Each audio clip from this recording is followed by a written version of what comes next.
Coming up on today's Panther Beat. OTHS remembers 9/11. And the Queen is dead. OTHS students react. Your Panther Beat starts now.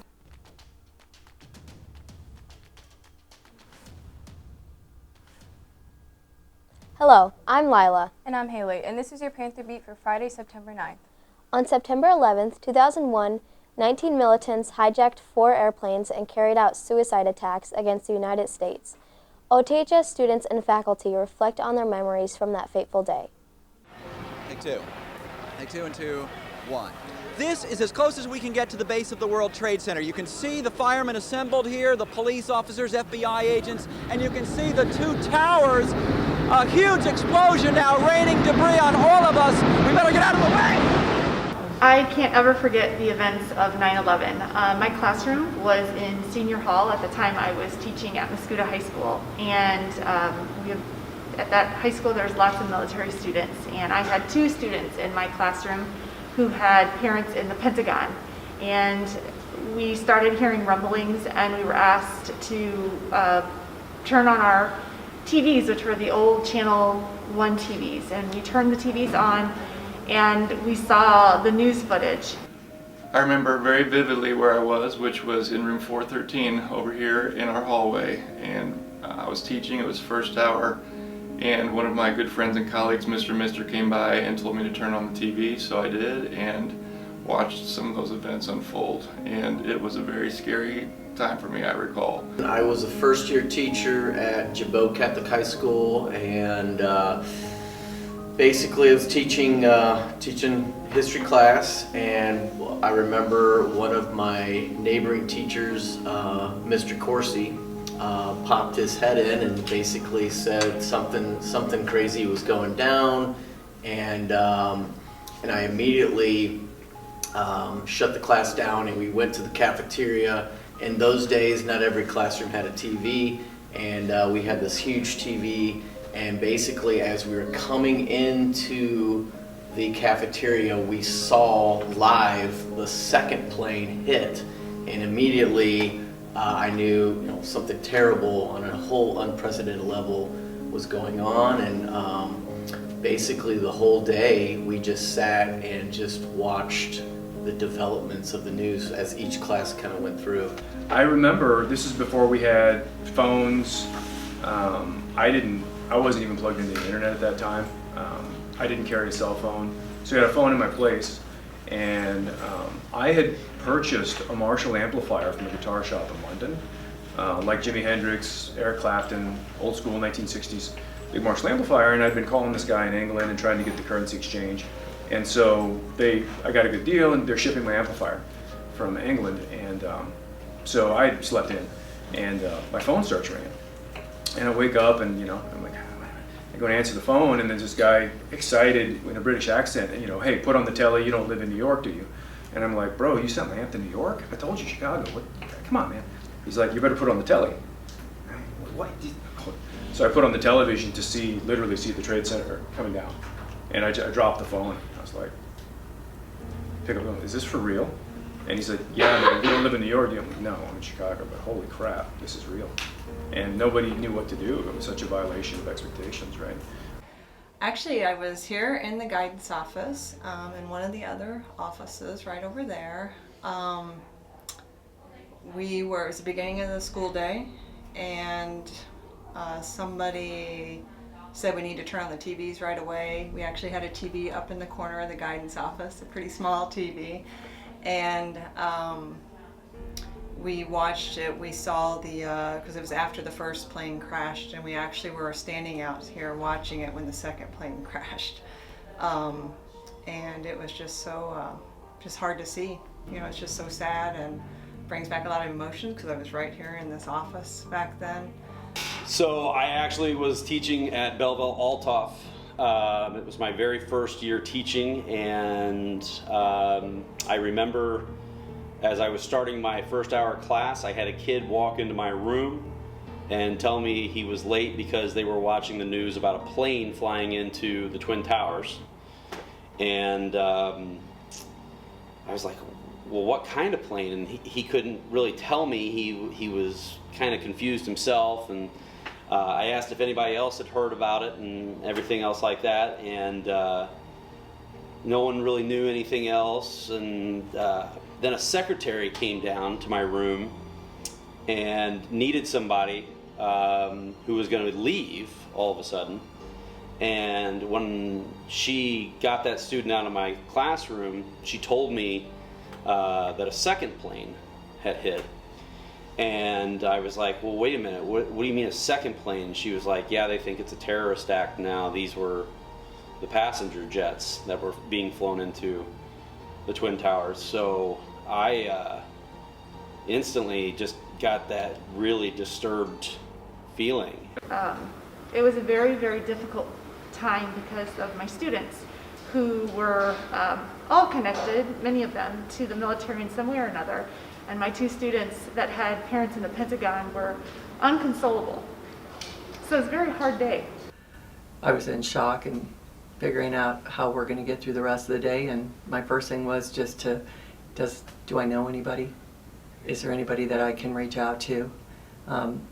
Fast forward, getting to work, we were just, again, we just couldn't get work done. We were just thinking of how can we help, what's going on with our world. We were sad, we cried, we were devastated with the people that were losing their lives. I remember being very unsure and very scared at that moment. Recently, as of last summer, my family and I went to the 9/11 Museum in New York City, and it blew us away. We could have stayed the entire day. We were there for about 3.5 hours and still could have spent the rest of the day there, just bringing back memories and looking through the artifacts and watching the videos and seeing some of the photos. It brought back a lot of memories. And it's, it's like one of those events in life that I'm sure you guys will experience as students where, you'll remember the exact moment you were,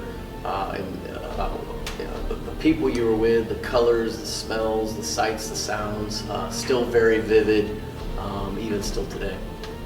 I think it was just the emotion, the initial scare of everything, what was happening in the United States, what was happening in the world, why did this happen here, and scared to fly, after that. I think it was more sadness for everything going on, for sure. This is a commemorative flag for the victims of 9/11, so the stripes on the flag are actually made up of all the names of the victims from New York, from Washington, D.C., and the plane that crashed in Pennsylvania as well. I still remember it vividly. It just, I don't think it'll ever go away. And my heart just goes out to all the survivors, but also to all the families that lost and the first responders. It just kind of blew me away. But I remember it like it was yesterday, though. And I left school that day and I remember just this empty feeling inside, and you started seeing American flags pop up everywhere in people's yards. And I just recall that feeling of just wanting to be home with my family and being so thankful that I had my family with me that day. But I'll never forget watching that and kind of having that realization that, there were people in the building, there were firefighters and police in the building, and that just kind of sunk things, to a lower level. And it was just so, everybody was just so on edge, so anxious. We didn't know if they were going to cancel school. People were wanting to call their families. There was kind of a lot of paranoia and panic about it.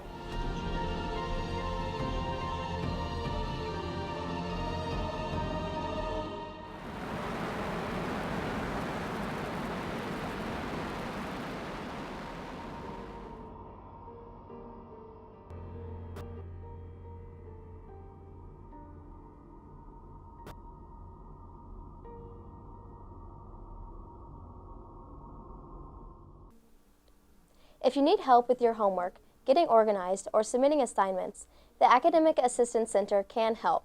Stop by room 410 at Smiley Monday through Thursday. The AAC is open from 3 to 4 p.m. Come for a few minutes or stick around for the entire period. And there is a bus available for anyone who needs a ride home. Look for the QR codes posted around school to sign up for the bus. Email AACSmiley at oths.us with questions. From September 12th to the 15th, Truman State, Western Illinois, and Fort Bone University will host in-person visits to report to the guidance office and sign up. And now over to Robbie with your Panther Sports. Hey O'Fallon, I'm Robbie with your Panther Sports. We have 2 athletes of the week for this week. From the football team, we have Jalen Smith with 6 catches for 133 yards with 3 touchdowns against Troy Buchanan. And from the volleyball team, we have Alyssa Fredeking for getting all-tournament team and MVP in the Tiger Classic. Our girls tennis team swept Muscuda 9-0 to get back into the win column. Congratulations, ladies. In volleyball news, our varsity squad lost a close 3-set match to Althoff, while the freshman and JV teams came away with the win. Coming up tonight, our Panthers hit the road to Chicago to take on the Waubonsee Valley football team. Our boys golf team hits the links at the Tamarack Golf Course, and the volleyball heads to Lincoln High. Tomorrow, our boys and girls cross-country teams run in the Forest Park Invite. Tennis takes on the Glenwood Girls Golf swings away into the Alton Invitational. Volleyball travels to Waterloo, and our girls swim team competes at Springfield. That's all from me. Now over to the birthdays, and go Panthers. Hi O'Fallon, I'm Zach with your weekend birthdays. Happy birthday for today goes out to Bailey Beverly, Caleb Brandon, and Mackenzie Marsala. Birthdays for tomorrow, September 10th are Lainey Blanton, Joshua Burks, and Carlton Ward. And a special happy birthday goes out to Mr. England, Mr. Strasser, and Miss Williams. Celebrating on Sunday are Ava Balance, Nicholas Hartling, Vincent Holly, Kylie Lawrence, Jacob Lundy, and Kennedy Tubyfill. And a special happy birthday to Miss Paxson. That's all for me. Now back to the news desk. And now for your club news. It's not too late to join the math team. Come to the next practice on Tuesday, September 13th from 3 to 4 p.m. Report to room 502 Smiley. Check the math team website for practice and contest dates and to sign up for emails. If you like science, building models, or testing solutions, Science Olympiad is for you. Come to the informational meeting on Monday, September 12th after school in room 1000. French Club meets today in room 1013 Smiley. Investment Club meets Monday, September 12th after school in room 1103. Tabletop Club meets today after school in the Panther Den. T-shirt orders are due today. Bring a $20 check made out to OTHS. The Queen of England has died. She was 96 years old. Ella, Kendall, and Jackson capture students' reactions. How do you feel about the death of Queen Elizabeth today? She died today at the old age of 90. Gosh, I had no idea. 96. That's so sad. Sounds like she had a long, wonderful life, though. 70 years in power. Wow. That's a boss. Do you think Prince Charles is fit for the job at the old age of 73? I think we need another female. Another female. It is. All right. Thank you. What was your initial reaction? I was shocked. I didn't even know. And then my whole class just started erupting about it, and we went on to discuss it for like 20 minutes in my class with the teacher, too. Do you think Prince Charles is fit for the job at the old age of 73? I would hope he is by now, since he's 73 and been in it for so long, so I'd think so. I was shocked.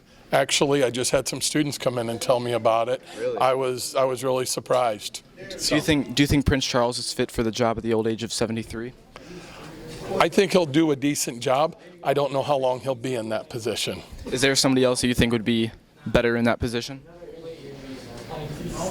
Not too familiar with the royal family, but the little I know, I think William would do a really good job when he becomes the king.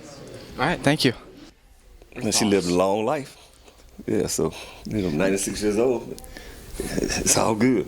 Do you think Prince Charles is fit to take over at 73 years old? Oh, without a doubt. Think so? He'll be there for 20 years. All right, thank you. Thank you, sir.